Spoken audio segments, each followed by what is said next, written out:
capacidad argumentativa y comentarles para que vayan pensando, para que vayan madurando ideas, descubriendo ideas. La segunda evaluación parcial, que corresponde a conservación en paisajes productivos, va a consistir en la elaboración de un ensayo. Entonces, cada uno de ustedes, bajo el tema amplio que tenemos, que es paisajes productivos en Paraguay, ustedes pueden seleccionar cualquier subtema que esté inserto dentro de ese tema general, van a escribir su ensayo. Indicaciones generales o básicas, más que nada es solamente que lleven adelante lo que es la técnica del ensayo, que siguiendo lo que justamente está en esa guía de capacidad de argumentación o lo que es la parte de la habilidad de lectoescritura de redacción de argumentación, es escribir argumentaciones sobre el tema que ustedes presentan. Puede ser el tema de un sitio específico donde ustedes proponen una estrategia de conservación o una estrategia de uso sostenible, o puede ser el análisis de una realidad, de una acción que ya se está llevando a cabo. Ustedes van a elegir el tema sobre el cual van a escribir su ensayo. ¿Qué es lo más importante en tener en cuenta para ese ensayo? Es esa capacidad de síntesis y esa capacidad de argumentación que ustedes van a presentar.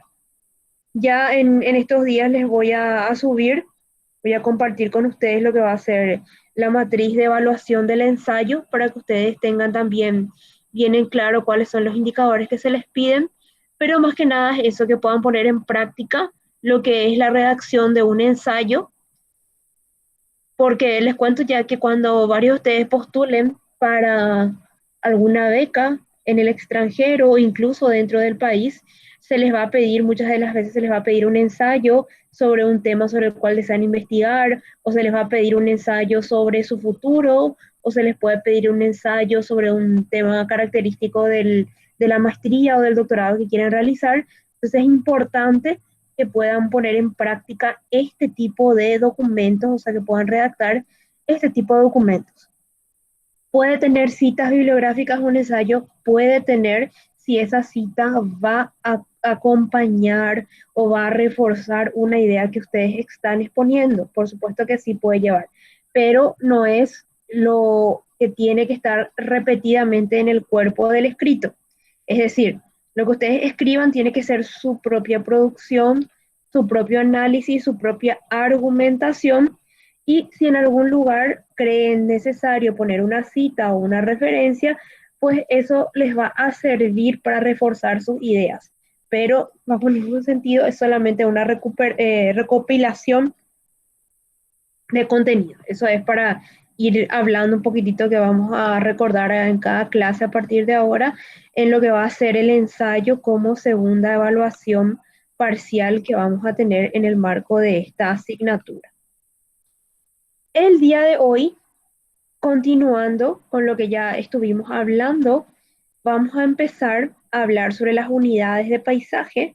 Hoy vamos a ver un poco clasificaciones del paisaje que existen conforme a diferentes autores, y vamos a hablar del concepto de unidades de paisaje que ustedes también van a acompañar con las actividades prácticas que están realizando dentro de la cátedra.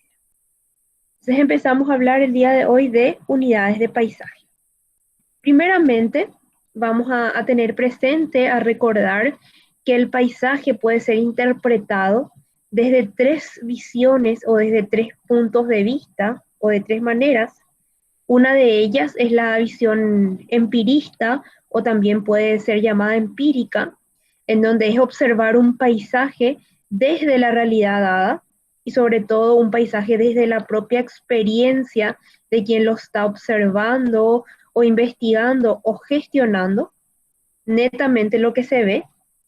Se puede tener una interpretación sociológica, que es cuando se analiza un paisaje desde ser comprendido como el producto de diferentes procesos sociales, es decir, identificar o caracterizar un paisaje a partir de esos procesos sociales que le dieron origen. Y una visión más sociocultural, que es donde estamos observando a un paisaje como resultado de las prácticas sociales, tanto de manera material, que podría ser conversión de un área boscosa en un área agrícola, o conversión de un área natural en un área urbana o en un área industrial, o también resultados de prácticas sociales de carácter inmaterial. Ejemplo, conservación de un área por ese valor paisajístico que tenga o por un valor de recreación. A eso le llamamos interpretación sociocultural del paisaje. Entonces, desde estas tres interpretaciones vamos a estudiar dos clasificaciones de los paisajes, teniendo un poco en cuenta esta propuesta que nos presenta Warner y Fortin. Ellos, para hacer una diferenciación entre la ecología que habíamos estudiado en cuarto semestre, cuando vimos ecología y ambiente, estudiábamos diferentes componentes de un ecosistema o de un paisaje, como ven en la primera imagen, en la imagen que está a la izquierda, de manera independiente. Es decir, por un lado observábamos la flora, por otro lado podríamos observar o estudiar el suelo, por otro lado un recurso hídrico. Y la visión de la ecología del paisaje nos busca o pretende integrar esos diferentes estudios, ver cómo se relaciona el uso del suelo con la vegetación que existe en él, o cómo se relacionan determinadas características que son edafoclimáticas con una determinada comunidad vegetal. Entonces, esa interrelación es objeto de estudio de la ecología del paisaje. Vamos a ver clasificaciones de Bousquet y de Debolos. La de Bousquet es un poquito más actual, tiene 11 años. La de Debolos es un poco más antigua, pero es bastante utilizada. Y primeramente vamos a hablar de Bousquet. Bousquet categoriza los paisajes de acuerdo a cómo el ser humano los aprecia. Entonces, esta es una clasificación bastante desde la visión antropocéntrica o desde la visión del ser humano. En primer lugar, él nos presenta los paisajes contemporáneos, y estos paisajes son aquellos que son resultado de las diferentes actividades productivas que puede llevar adelante el hombre y sobre todo también de nuestras formas de vida actuales. Este concepto de paisaje contemporáneo también se utiliza para hablar del paisaje que está proyectado o que nosotros percibimos desde los valores que son artísticos y estéticos contemporáneos. Y les voy a mostrar una imagen para ejemplificar este concepto. Ahí tenemos una imagen en la cual podemos identificar diferentes elementos. Vemos un área de producción agrícola, luego vemos una franja de árboles que podríamos pensar de que se está tratando de una barrera rompevientos o una barrera de separación de áreas agrícolas de otras áreas. En el fondo se ve una construcción que, como estamos en un área agrícola, podríamos pensar o podríamos inferir que se trata de un vivero, y una persona que vemos ahí que está trabajando, y nos ayuda un poco a poder identificar la escala de la imagen. Esto podríamos decir que es una imagen, es una fotografía que responde a un paisaje contemporáneo. ¿Por qué? Porque fue modificado, responde a una actividad productiva del ser humano. Y ese es el concepto de Bousquet cuando nos presenta lo que sería un paisaje contemporáneo.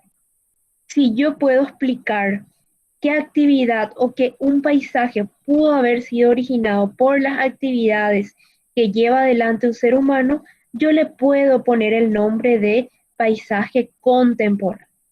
Si veo una industria, si veo una zona recreativa turística, puedo hablar de un paisaje de tipo contemporáneo.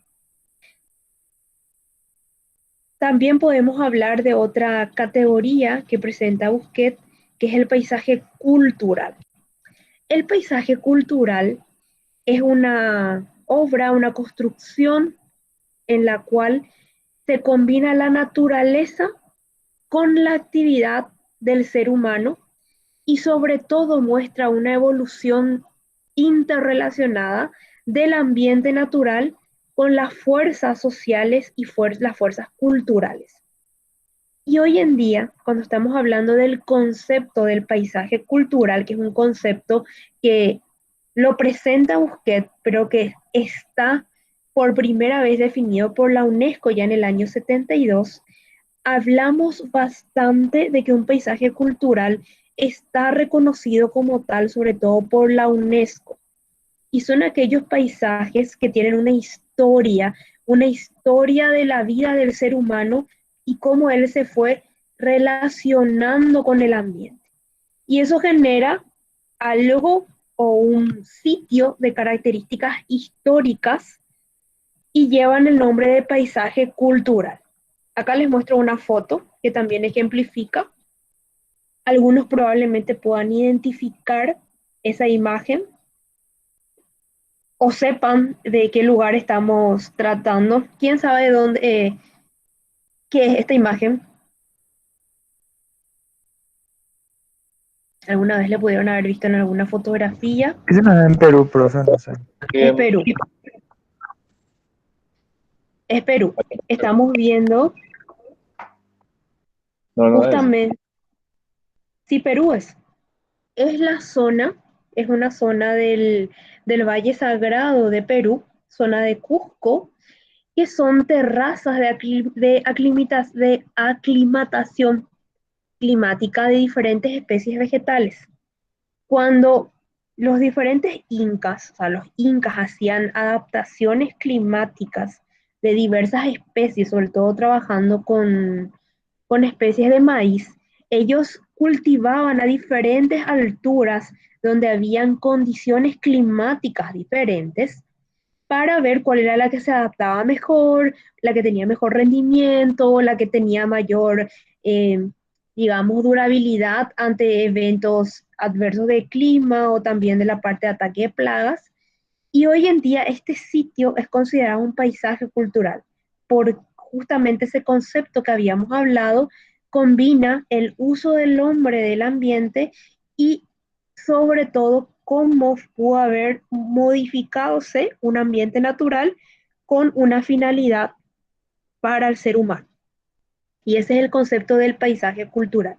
La diferencia con el paisaje contemporáneo es que el paisaje cultural es algo que hoy en día ya no está cumpliendo el rol que cumplía con anteriormente. Si nosotros vemos y analizamos esta foto, bajo el concepto de Busquet, allá por el año 1400, esto iba a ser un paisaje contemporáneo, pero hoy en día ya se vuelve bajo el concepto del paisaje cultural, porque ya es producto de esa interacción del ser humano con la naturaleza, pero hoy en día esa interacción ya no existe. Entonces podríamos usar el concepto de que los paisajes culturales tienen o tuvieron un objetivo entre interacción ser humano y paisaje histórico, para diferenciarlo entre paisaje cultural y paisaje contemporáneo. Esa es una diferencia a tener en cuenta. Luego tenemos lo que son los paisajes industriales. Los paisajes industriales son los que se generan por el desarrollo de actividades industriales en un determinado territorio.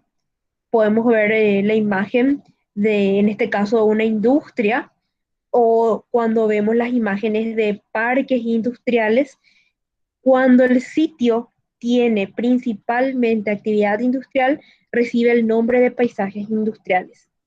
Un paisaje industrial que nos muestra paisajes que están en funcionamiento puede ser a la par un paisaje contemporáneo, si la actividad de la industria está vigente, es decir, puede ser al mismo tiempo un paisaje cultural, perdón, un paisaje industrial y un paisaje contemporáneo, porque son, o sea, no son excluyentes, pueden darse al mismo tiempo, pero reciben el nombre de paisajes industriales por esa característica de que la principal actividad es industrial, los paisajes industriales. Luego tengo el concepto, según Busquet, del paisaje protegido. Y cuando estamos hablando de un paisaje protegido, estamos hablando, o es importante relacionarlo con la categoría legal. Entonces, para que yo esté hablando de un paisaje protegido, perdón, voy a estar hablando de un paisaje que tiene una categoría legal que defiende algún lugar de características excepcionales dentro de esa concepción del paisaje de ser protegido, de conservarlo en las condiciones sin ningún tipo de alteración o con una gestión sostenible y tiene un régimen legal. Ejemplo, cuando estoy hablando de áreas protegidas bajo dominio privado, puedo estar hablando de un paisaje protegido o cuando estoy hablando de un área silvestre protegida, se corresponden con el concepto de búsqueda de paisajes protegidos. Acá vemos el ejemplo de un cerro con, una, con un paisaje característico de región oriental de selva central del país que puede ser considerado bajo el concepto de un paisaje protegido. Esa es la clasificación que nos presenta Búsqueda. Paisajes contemporáneos están en vigencia, son actuales. Paisajes culturales en los cuales había esa influencia de los seres humanos en el ambiente, pero que hoy en día ya no cumplen esa función. Los paisajes industriales, donde lo que domina son características o condiciones de industria, y los paisajes protegidos, que son aquellos que tienen una categoría legal de protección. Son 4 las clasificaciones presentadas por Busquets. Ahora vamos a hablar un poco de las, presentando las clasificaciones de Debolos, que sí tiene diferentes clasificaciones que vamos a ir viendo. Primeramente, por las características del geosistema, del sistema tanto geológico como también la parte ecológica, él clasifica los paisajes en naturales y en artificiales. Un paisaje natural para De Bolos es aquel que conserva en el mayor porcentaje características naturales. Y él, sin embargo, le llama un paisaje artificial a aquel en el cual el ser humano ha intervenido en la mayoría de la superficie.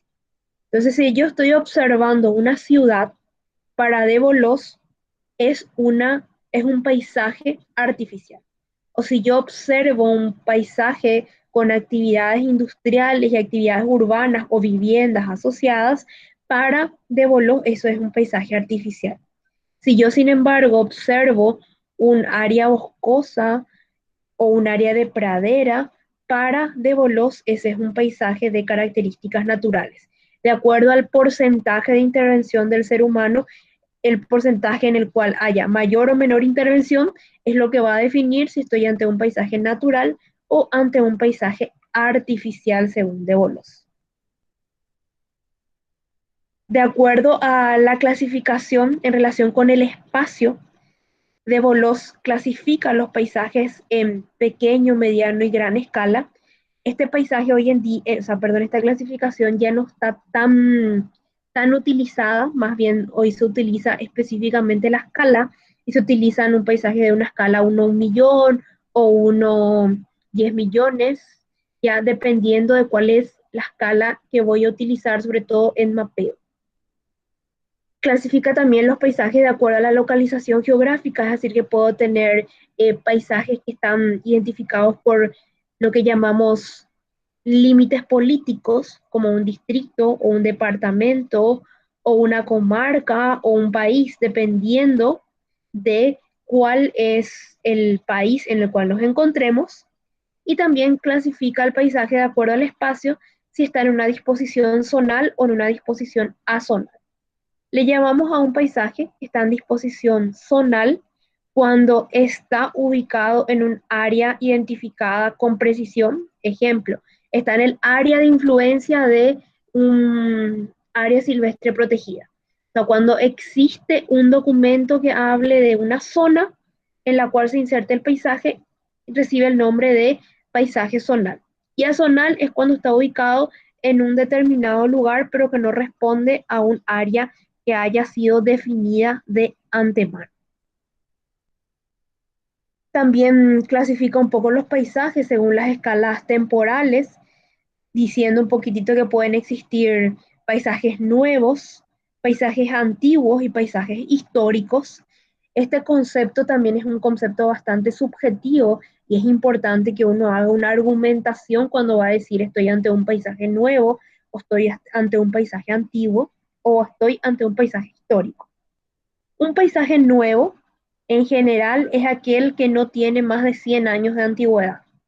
Ese es un concepto de un paisaje nuevo, porque la dinámica del paisaje es algo que lleva numerosos años para ir evolucionando.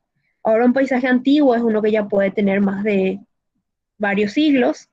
Sin embargo, el contexto histórico es aquel paisaje que se vio influenciado por un hecho histórico en particular. Es aquel paisaje en el cual ocurrió un evento que hizo que ese paisaje se forme. Entonces, para diferenciar un poco el antiguo del histórico, en el histórico tiene que haber un hecho histórico que se haya dado, que influyó o que dio origen a ese paisaje. Hubo una guerra y se devastó un área o se taló toda un área en ese determinado momento histórico y eso dio origen a un nuevo paisaje. Entonces ahí se considera un paisaje de características históricas. Eso es cuando hablamos un poco de escalas temporales. Sí, podría ser cuando hubo un evento como un meteorito que alteró todo lo que serían las características que existían hasta ese momento y a partir de ahí se iniciaron nuevas características. Eso es un paisaje de contenido de características históricas. De acuerdo a cómo se da la funcionalidad del paisaje para el ser humano, Devolos clasifica los paisajes en urbanos, rurales y recreativos. Los urbanos son aquellos que existen con gran intervención del ser humano.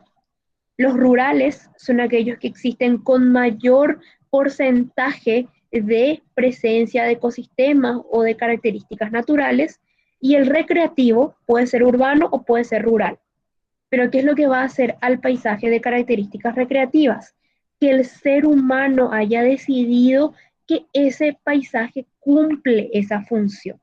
Entonces, si el ser humano reconoce al paisaje como una actividad recreativa, entonces entra en esa clasificación conforme a Devolos. Y cuando hablamos del concepto recreativo, asociamos mucho al concepto de uso para turismo.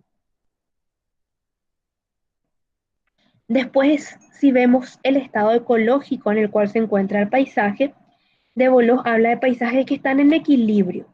Y a esos paisajes que están en equilibrio él le llama biostasia, es decir, es un paisaje que está ya en interacción con una sociedad, con un ser humano, y no está yendo ni para adelante ni está retrocediendo. Entonces es aquel que está en equilibrio.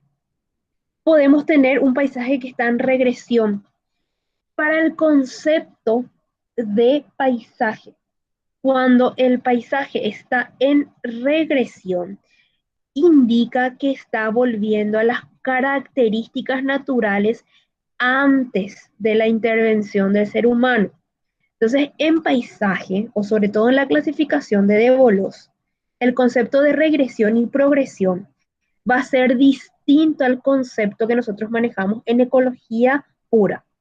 Porque en ecología pura se hablaba de un ecosistema, para no decir paisaje, en regresión cuando se iba degradando y en progresión cuando volvía a sus características naturales. En paisaje es al revés.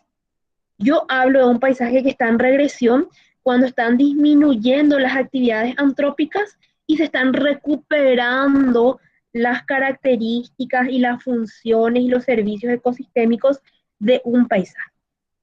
Y hablo de un paisaje que está en progresión cuando están aumentando las actividades o el uso del paisaje por parte de los seres humanos. Entonces, para hacer esa diferencia de la relación entre paisajes y uso por parte del ser humano. Y ahora entramos al concepto del cual vamos a estar dialogando y el cual vamos a estar tratando de utilizar para que ustedes también lo puedan llevar después a las actividades prácticas, que es nuestro concepto de unidades del paisaje. Cuando estamos hablando de una unidad del paisaje, estamos refiriéndonos a un área del territorio que presenta un carácter paisajístico diferenciado. Tiene características que cuando uno sobre todo hace un análisis a través de imágenes satelitales puede identificar características distintas. En todas las unidades del paisaje uno puede visualizar evoluciones que ha sufrido un territorio, sobre todo cuando llevan adelante lo que llamamos análisis multitemporales, y estos diferentes cambios pudieron ser por factores naturales o pudieron haber sido por factores humanos o antrópicos. Y también se pueden ver afectados sus principales componentes. Entonces, siempre para analizar o para comprender una unidad del paisaje, es importante poder verlo en ese contexto multitemporal. Eso es lo ideal para poder comprender si aquellas primeras unidades que nosotros estamos observando están o no de esa manera clasificadas. O sea, para poder hacer una mejor identificación y una mejor clasificación de unidades de paisaje, es importante ver esa evolución histórica. Entonces, cada unidad de paisaje, cuando observamos en una imagen, tiene una extensión y tiene una delimitación que puede formar áreas bien compactas y bien únicas en en un determinado paisaje, y sobre todo cuando visibilizamos una imagen. Y diferentes unidades de un paisaje pueden tener una misma organización de sus componentes, y esas unidades que están unidas o que están interrelacionadas nos van a originar tipos de paisaje.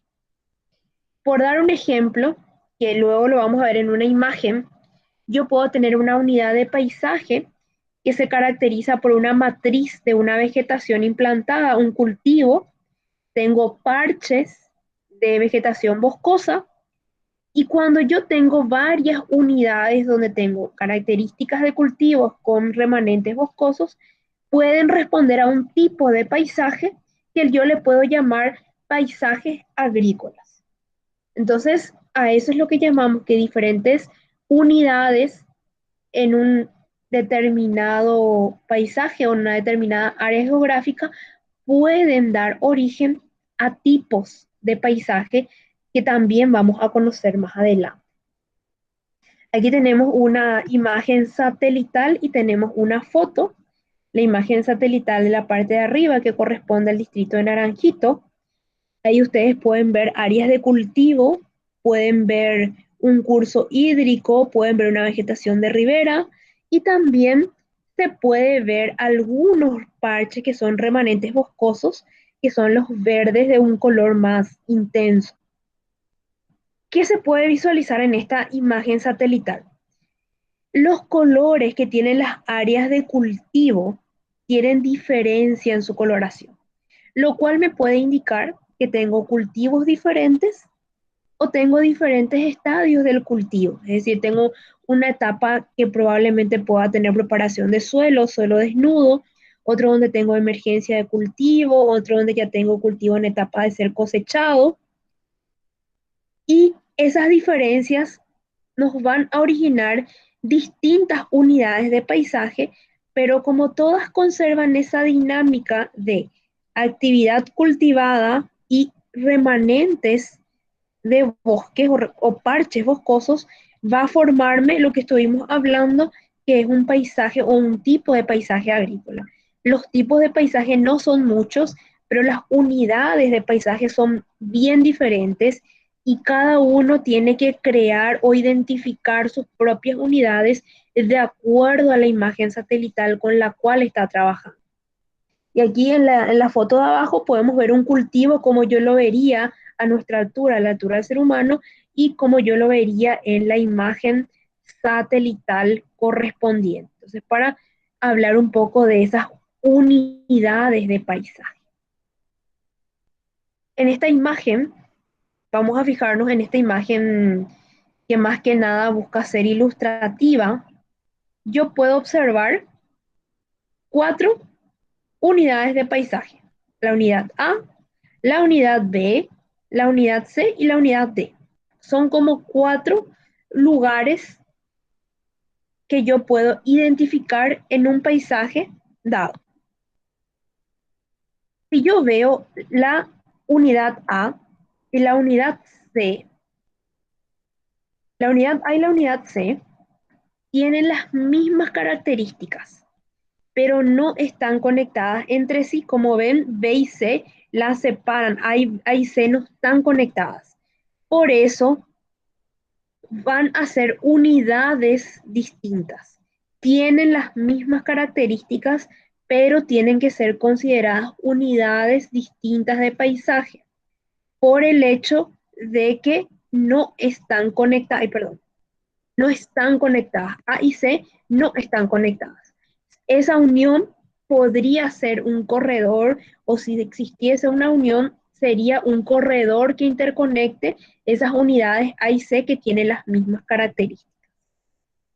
Sin embargo, esa unidad B y esa unidad D, por más que tienen características distintas, sí están conectadas entre sí, sí tienen sitios en los cuales interactúan y entonces forman lo que sería mi tercer tipo de paisaje. Entonces acá yo veo 4 unidades y 3 tipos de paisaje.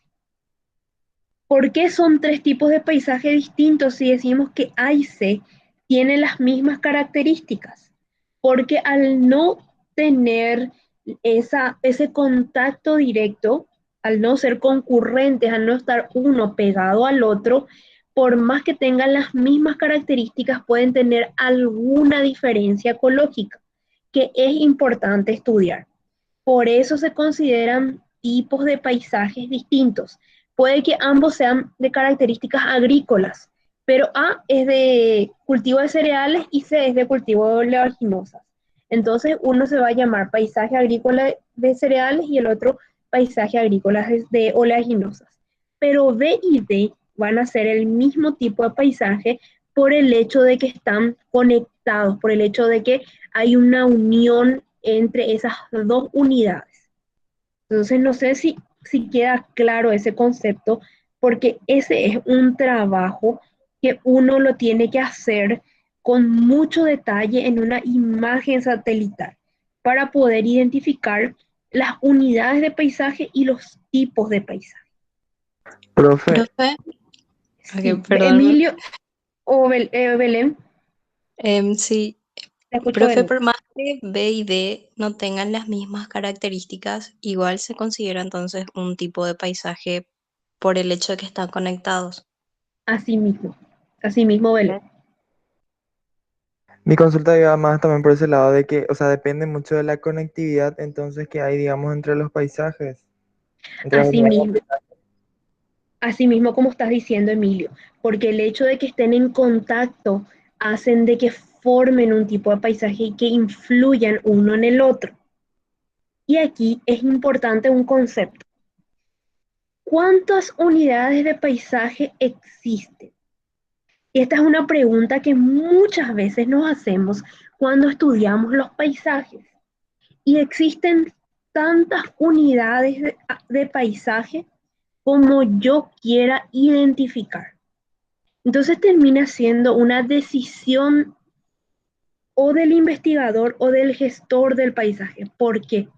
Porque si yo veo una imagen Landsat, ustedes todos ya pasaron por SIC, saben que Landsat tiene una determinada resolución. Me va a permitir, si yo hilo, digamos a vuelo de pájaro, algunas unidades de paisaje. Si yo analizo a una profundidad media, puedo identificar más unidades de paisaje, puedo encontrar más diferencias. Si yo hilo mucho más fino, analizo con mucho más cuidado una imagen Landsat, voy a obtener más unidades de paisajes. Pero si paso a una Sentinel, que me da nuevamente mayores características, porque me da mayor precisión de imagen, es mayor nuevamente el número de unidades de paisaje que yo puedo estar identificando. Entonces aquí entra mucho la decisión funcional que uno va a optar. Y sobre todo si voy a trabajar en gestión del paisaje. Si yo voy a trabajar en investigación, puedo utilizar las unidades que quiera. O sea, cuanto mayor detalle, mejor información. Incluso diferencias de publicaciones puedo quitar. Pero si lo que voy a trabajar es la gestión del paisaje, no puedo trabajar con demasiadas unidades. Imagínense están trabajando en la gestión de paisajes del Chaco, solamente por dar un ejemplo. Paisajes del Chaco seco. Vamos a trabajar en la zona de Boquerón, por ejemplo. Y yo voy a trabajar con productores de actividad ganadera que se sumen a un proyecto y que quieren trabajar con paisajes productivos. No puedo proponerles de realizar intervenciones distintas de acuerdo a las unidades de paisaje y tener 100 unidades de paisaje y decirle que voy a hacer actividades diferentes por cada unidad de paisaje. Porque la persona se me va a desmotivar, le podría parecer como muy complicado eso. Entonces, cuando yo quiero trabajar en gestión, probablemente tenga que elegir entre 2 o 3 unidades que me parezcan las más representativas y proponer acciones en esas unidades. Una vez que yo ya tenga algunos logros en esas unidades, puedo empezar a profundizar o a ir más a un nivel más micro y promover acciones que sean más puntuales, porque ya vio mi productor o ya vio quien está trabajando conmigo los primeros resultados. Pero si yo de buenas a primeras o a entrada, de entrada le propongo trabajar en 7 intervenciones distintas, las personas se me pueden desmotivar o pueden tener miedo porque piensan de que son muchas las actividades. Entonces eso es importante cuando uno define sus unidades de paisaje a trabajar en un determinado proyecto. No quiere decir de que es mejor o peor trabajar con más o menos. No, está mucho en función a la utilidad o al propósito para el cual yo voy a estar haciendo esa definición de unidades de paisaje. Entonces, eso sí yo les quiero dejar claro el día de hoy. No, no es que va a estar mejor el trabajo de una persona porque haya definido 50 unidades y la otra persona, sin embargo, solamente definió 5. No, está en función a cuál va a ser el destino de haber definido esas unidades de paisaje. Entonces, ahí sí es muy importante cómo voy a trabajar, con quién voy a trabajar y para qué yo estoy analizando mi paisaje. Entonces, eso para dejar claro. ¿Para qué me van a servir estas unidades de paisaje conforme a lo que estuvimos adelantando un poquitito? Para sintetizar algunas características del paisaje, para poder explicar cuáles son algunas características del paisaje que estoy observando y poder compartir esto con las personas con quienes voy a trabajar, para conocer la diversidad paisajística que hay en un territorio y para ayudar a interpretar cómo funcionan los diferentes elementos de un paisaje, cómo se podría estar conectando la matriz con los diferentes parches o con los que son diferentes corredores que pueden existir dentro de mi paisaje. Entonces, para eso sirven las unidades ambientales. Tienen que tener una funcionalidad para lo cual voy a llevar adelante una investigación o una gestión del paisaje. Y estas diferentes identificaciones de unidades del paisaje tendríamos que tratar de asociar con algunos patrones de paisaje o tipos de paisaje. Entonces ahora yo les voy a presentar cuáles son los principales patrones de paisaje a nivel Paraguay, que manejamos o conocemos a nivel Paraguay, o son un poco los más extendidos. Pueden haber otros, sí, pueden haber otras clasificaciones, pero son un poco los patrones de paisaje más extendidos en nuestro territorio. Podemos tener paisajes forestales, paisajes agroforestales, paisajes agrícolas ganaderos, paisajes urbanos y paisajes ligados al agua. Cuando estamos hablando de paisajes o ecosistemas forestales, podemos tener, yo les voy a ir comentando algunos ejemplos que ya fueron estudiados, ya se presentaron en algunos proyectos de gestión e intervención de paisaje o en investigaciones. Dentro de paisajes forestales podemos hablar de un bosque denso. Normalmente cuando hablamos de un bosque denso estamos hablando ya de remanentes, son pocas las superficies extensas que todavía tienen estas características. Bosques remanentes, los que ya fueron degradados y algunos que estén en recuperación como bosque secundario o otros que estén en proceso de sucesión ecológica. bosques en galería, que son los que acompañan a un curso hídrico, y un ejemplo interesante que se da en nuestro país es el bosque con intervención lineal. ¿Cuál es el bosque con intervención lineal? El bosque por el cual pasa un camino, por el cual pasa una construcción vial, que puede ser un camino de tierra, puede ser un camino de ripio, pero tiene una intervención lineal que corta mi estructura o mi paisaje de bosque y se le llama bosque con intervención lineal.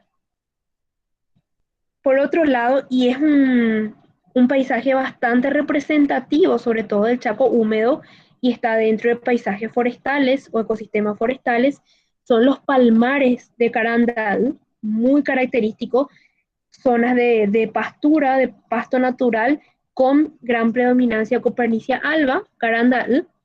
Podemos tener también el famoso bosque seco del Chaco, el bosque espinoso del Chaco, son características arbustivas que resisten condiciones de sequía, o podemos tener quebrachales del Chaco, que se encuentran más en la zona media de lo que sería la región occidental, zona de Puerto Pinasco, zona con contacto al río Paraguay, donde tengo principalmente la presencia de quebracho colorado y quebracho blanco, que son paisajes forestales característicos de nuestro país. Yo puedo tener unidades ambientales que se encuentren dentro de estos paisajes o que estos paisajes formen parte de unidades ambientales que yo identifiqué en una determinada imagen satelital.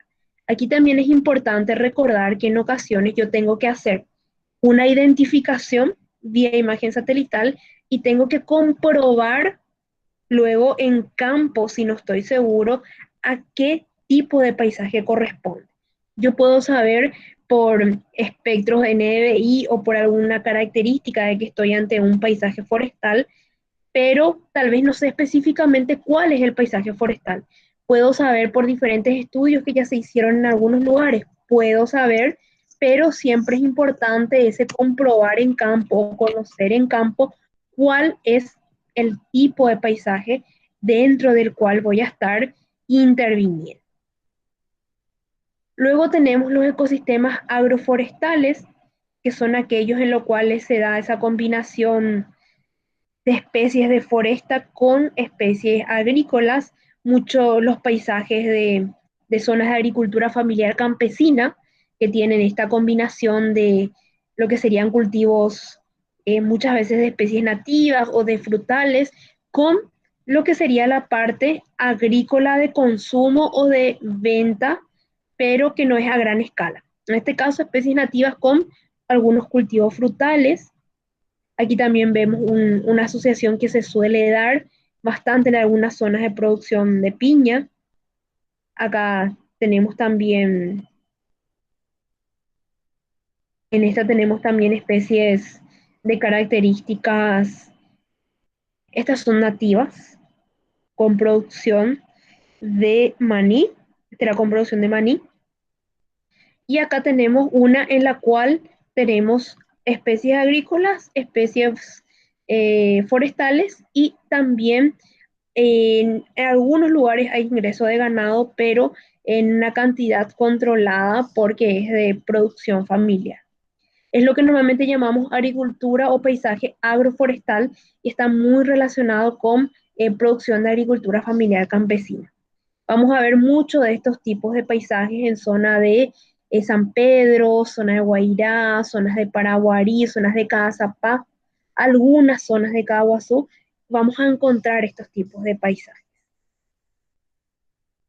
Aquí te podemos tener también los ecosistemas de características agrícolas o agroecosistemas, en donde ya estamos hablando de cultivos extensivos de una especie o los grandes monocultivos que podemos identificar entre el ciclo soja-trigo en la zona del sur-sureste del país.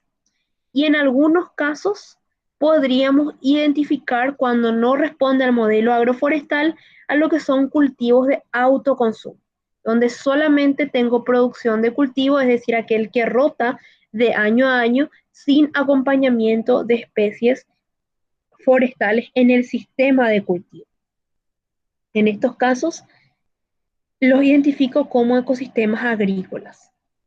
Aquí también, en el concepto de ecosistemas agrícolas, son agrícolas ganaderos, no les puse ninguna imagen, pero en esta clasificación de agroecosistemas también podrían entrar las zonas que son de pastura con ganado de pisoteo permanente, es decir, yo puedo tener cultivo de forraje o puedo tener directamente pastura natural con animales que están pastando permanentemente en las pasturas, zonas de Paraguarí, zonas de Ñembucú, zonas del Chaco, que responden a esas características ganaderas, se podrían corresponder con estos tipos de paisajes.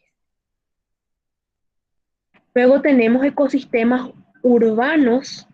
Acá puedo tener el concepto de las grandes urbes, que son aquellas áreas donde tenemos gran ocupación de suelo con asfalto, tenemos mucha construcción, tenemos una urbanización bastante extendida y tenemos también crecimiento en altura. Esas son características para identificar ecosistemas urbanos dentro de esa subclasificación de las grandes urbes o también se les llama metrópoli. Acá podemos ver imágenes de Asunción, una imagen es, que representa lo que sería una gran urbe. En Paraguay no tenemos muchas grandes urbes. Bajo el concepto de grandes urbes tenemos Asunción, Encarnación, Ciudad del Este, Concepción, Pedro Juan Caballero. Esas son ciudades que corresponderían a ese concepto de grandes urbes por la parte de asfalto, por la parte de expansión de la urbanización y del crecimiento en altura. Y luego tenemos lo que serían ya ecosistemas urbanos de menor porte, que son áreas en donde tengo construcción en gran proporción de mi superficie estudiada, pero con mantenimiento de ciertas zonas naturales. Y aquí podemos hablar de las ciudades en donde yo tengo casas, pero tengo parques o tengo áreas verdes que acompañan a las construcciones. Y esto normalmente los voy a ver en los pueblos o en las ciudades con menor densidad poblacional, que es el concepto de ecosistemas urbanos, pero de menor proporción en cuanto a la población que las habita. Y luego tengo el concepto de los ecosistemas ligados al agua. Cuando yo estoy hablando de ecosistemas ligados al agua, son aquellos en donde tengo un elemento puntual que es el agua y que es el que va a definir la funcionalidad del paisaje. Yo puedo tener un lago o todo lo que sería la zona del lago Ipacaraí, por ejemplo, y lo puedo analizar como un paisaje en el cual lo considero ligado al agua. Tengo un área urbana, sí, puedo tener áreas urbanas, pero es un paisaje muy ligado al agua. ¿Por qué? Porque la dinámica que se da en el paisaje está relacionada con esa variabilidad en ese lago. O las zonas de los puertos, por ejemplo. Son paisajes, ecosistemas ligados al agua porque influye mucho tanto en la actividad antrópica como en las características naturales ese ecosistema o ese paisaje que está ligado al agua. Acá, para, para ser bien precisos, no quiere decir que si yo estoy analizando un determinado paisaje, solamente va a corresponder a un solo tipo. No, se pueden dar combinaciones de estos tipos de paisaje. Yo puedo tener, por ejemplo, un ecosistema o un paisaje urbano que esté ligado al agua. O puedo tener un paisaje de características forestales ligado al agua también.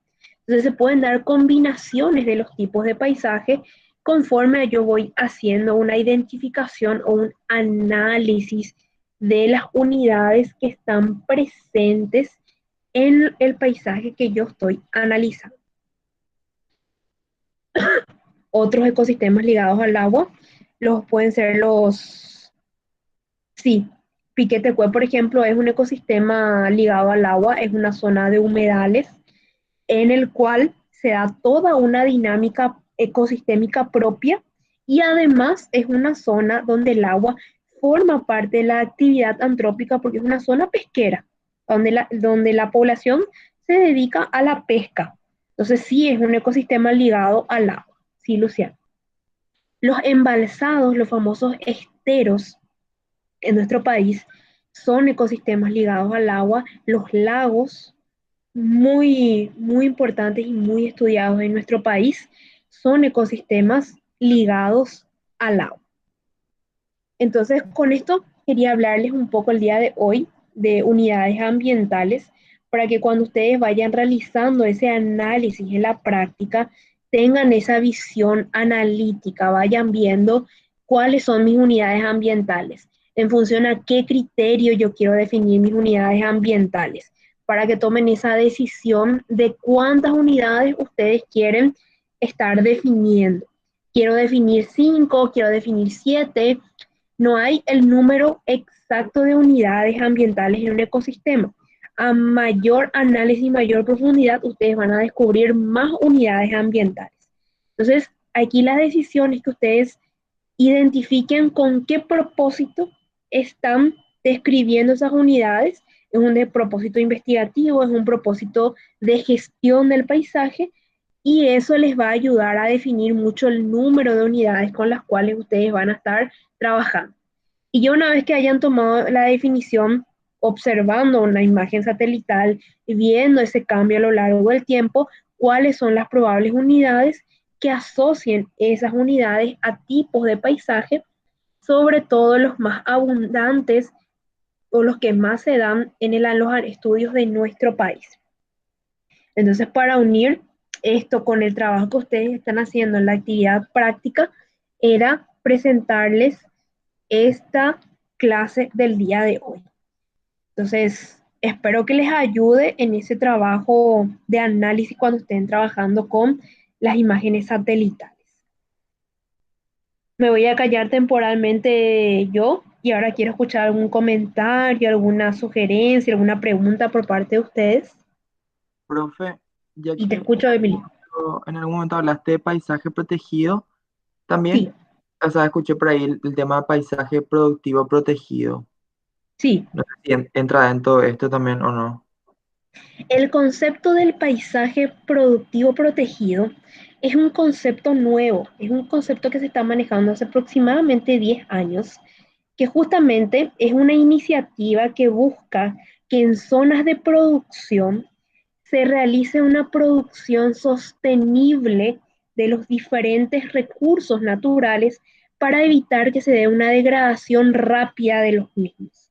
Entonces el concepto del paisaje productivo protegido está muy bien desarrollado en la Argentina y es más, inició ese concepto a partir del ordenamiento territorial y hoy en día también en Paraguay hay lugares donde ya se está llevando adelante la aplicación de este concepto.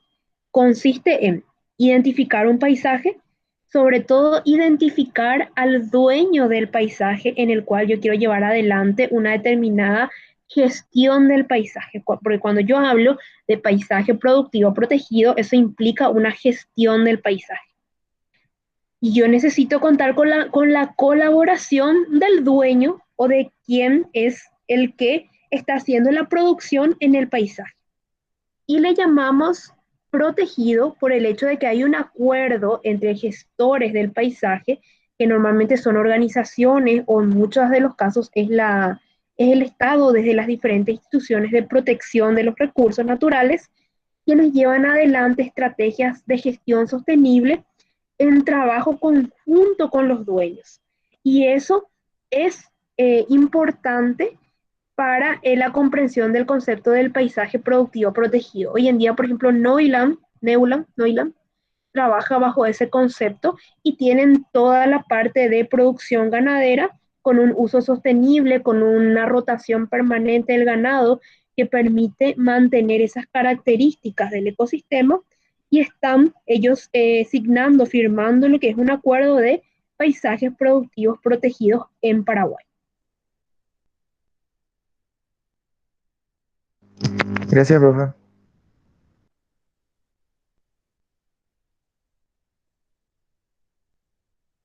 Y es muy interesante los grandes desafíos que se están planteando bajo ese concepto ahora, porque Es mucho más difícil llegar a conseguir lo que es la parte de solamente protección, porque no se puede dejar de producir. Nosotros somos un país muy dependiente de la parte productiva. Entonces es un desafío bastante interesante ese trabajo en conjunto con personas que llevan adelante la producción, ya sea agrícola, ganadera, industrial, y a la vez el uso sostenible de los recursos naturales. Es muy interesante. Profe, eso solamente involucra la parte privada, digamos. Hasta el momento en Paraguay sí. No quiere decir de que solamente se restrinja a ese ámbito, pero las iniciativas que hasta ahora se tienen en nuestro país son del ámbito privado. Ok.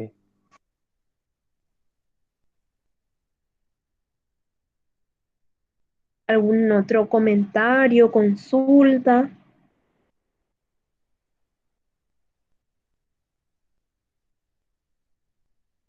Bueno, entonces ahora se van a quedar ustedes con la tarea de llevar estos conceptos al análisis que están haciendo, al trabajo que yo sé que ustedes están llevando adelante con la profe Janet para ir, eh, digamos, haciendo ese traspaso de la parte teórica a la parte operativa.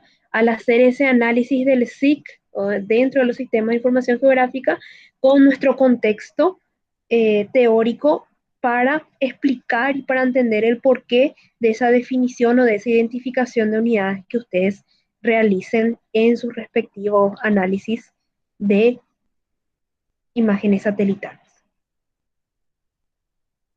Bueno, entonces si no hay más consultas voy a detener por aquí la grabación, voy a leer